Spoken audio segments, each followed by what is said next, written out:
everyone. Welcome to a new week. I hope you all had a great weekend. As we're approaching this fall season, it's my favorite season, so I'm super excited about that. I'm getting some new fall merchandise in my boutique. It's starting to come in. If some of you are wondering where I am, it looks like I'm in as Cindy always says, it looks like I'm sitting in my closet. It's kind of like my closet. There are clothes in here for sure, but it's boutique stuff, and this is kind of my she shed. I call it my she shed. So it's my space. I love it. So if you're fortunate to have a space to go for it. Hey, even if you have to go in your closet just to have some time to yourself in a little spot that you can call your own, I say go for it. So anyway, that's an explanation of what's behind me, and this time I cleaned it up a little bit. The last video I did, I looked, I was like, oh my gosh, there's a bag of trash hanging on the doorknob, and it was just kind of a mess. So sorry about that. So I've tried to kind of spruce it up a little bit. So anyway, I just wanted to come to you. You know, have you ever had like when God shows you something and then He's teaching you a lesson and then it's another lesson upon a lesson, and that is what's kind of happened to me. So last time we talked about the 21 days call to prayer, and I went to the Lord's Prayer, read that, and for me personally, I think everyone on earth, there is no way anybody that lives here on this fallen earth hasn't had a time in their life where they have to continually go back and try to live in forgiveness with somebody. Okay? So if that hasn't happened to you yet, it will. I promise, because we all offend each other, we all hurt each other, we all demand our justice from whatever someone did or said to us. And I've been really battling with something. It kind of comes and it goes, and I kind of feel like I conquer it a little bit, and then it just falls back. So as I was waking up this morning, the Lord was bringing the Lord's Prayer to my mind. And verse 12 of Matthew 6 says, "And forgive us our debts, as we also have forgiven our debtors." So that's an assumption that He's making. You have forgiven your debtors. You have to live. Why would God, Jesus, include forgiveness in the prayer that He's telling us how to pray? It is absolutely in a spirit of forgiveness for those around you. So I just want to share a quick little story. And it was something that years ago, as I was going through different things in my life, where there had to be great measures of forgiveness on my part, even just to move on, there was an illustration given to me. So now I sold real estate in Phoenix for over 10 years. And it was through the crash of the market. So you guys remember 07 through 12, 13, all that.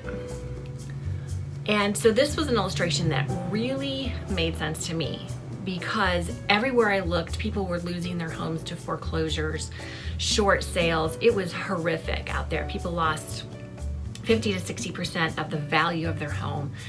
There really was hardly any way out for a lot of people. Losing jobs, it was just a mess. So I read this example of forgiveness. So let's say you as a person, you have your property, that's you, and you have someone who wrongs you in some way. Now you're looking at that person and say, you know, you owe me an apology, or you owe me money, or you owe me whatever, and I want justice. So I'm going to, there's a lien now on your property because you think they owe you something. They are a debtor to you. That's what you think. Until you can come to the point and say, you know what? Either they're unwilling or unable to pay that debt and so you can release the lien, because like when you own a home, there's a debt attached to that property. When the debt is paid off, then that home is yours. What if this person can never pay this debt off to you that you think that they owe you? Well, you got this attachment. You've got this toxic attachment where you're constantly saying you owe me this, and maybe that person, they don't know, they don't care, they've moved on, but you are living in a stuck place. So to me, in what I was seeing around me just within my work, of people were getting foreclosed on, and the banks were releasing the liens. Now that totally corrupted your credit and your whole person. You know, people were struggling so much because they felt defeated and lost so much. But it was a mechanism, a foreclosure is a mechanism to get rid of that connection to that bank. Now, the bank's a whole other story. Anyway, I'll set that aside. But the point is, when that lien was released by the mortgage holder or the person that held that debt, when that was released, there was no more liability, there was no more connection. So if there's somebody in your life, or there's a circumstance or whatever that is keeping you captured, that you can't live in forgiveness and really do what Jesus is saying about what he's telling us to do in the Lord's Prayer, we've been forgiven, so we need to forgive those debtors. It's interesting, he uses that word, the debtors. So I would encourage you to release the lien. Whatever someone you think owes you, release it. And if you have to write it out on a piece of paper and write paid in full, because Jesus really paid it in full. The debt is paid, and you have to fold it up, put it in an envelope and burn it, or tear it up, or whatever you need to do to physically make that move to get rid of that as an obedience to Christ, and also for freedom for you. So anyway, I'm working on this constantly in my life, and I think it's a forever thing. We're always going to be offended. We're always going to be hurt. There's always going to be stuff to forgive and to be forgiven of. Thinking, I want to be forgiven when I screw up, and I don't want someone holding me to a debt.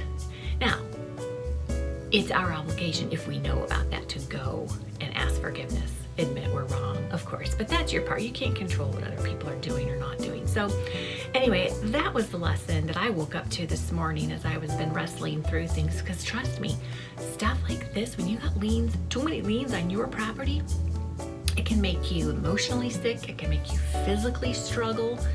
So it's such a freeing place to be, and you may have to go to this spot very often and ask God for his help in the forgiveness and in the release of that other person. So anyway, do what you need to do. Go before the Lord and continue with the 21 days of prayer. If you feel God's calling you to that call, I would appreciate and encourage you to do that. So anyway, I hope that all makes sense to you.